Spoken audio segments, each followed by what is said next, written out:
What is going on, YouTube?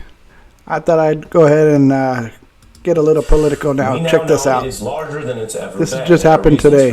It has now expanded to include that fraudulent electors plot that we've reported on. Looks like the wall is crashing down around the former president. Itself. We have a rally organizer subpoenaed on the federal criminal side.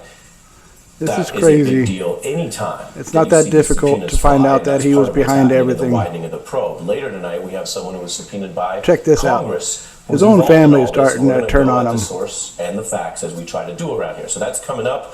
We think it will be an interesting interview. Now, on the federal side, the prosecutors are ramping up the probe as the January 6th committee gets a lot of witnesses. Today, Donald Trump's son-in-law, Jared Kushner himself, appearing before this committee. Cooperating rather than resisting. Kushner is actually the highest-ranking member of the administration that we know about. His own family is turning on him now. Cooperated. It's also the first Trump family member to face committee questions. The interview was virtual. It lasted a full 7 hours today, which suggests that they were really talking.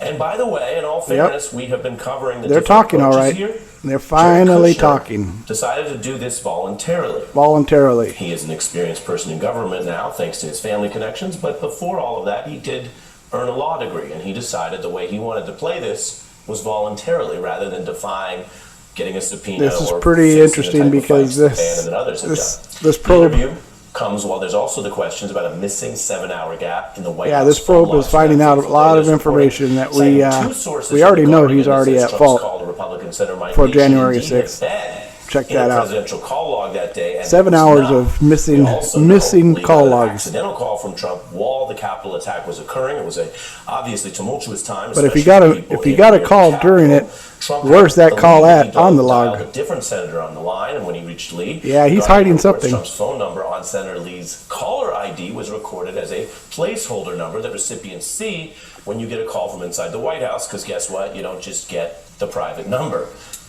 Any call from inside the White House. And it's kind of interesting because he also lied and said he doesn't understand what a burner phone is. There was an error, which is always possible. Who doesn't know what a burner phone is? Tampering, deletion, cover-ups, Nixonian-style tricks that would be potentially illegal.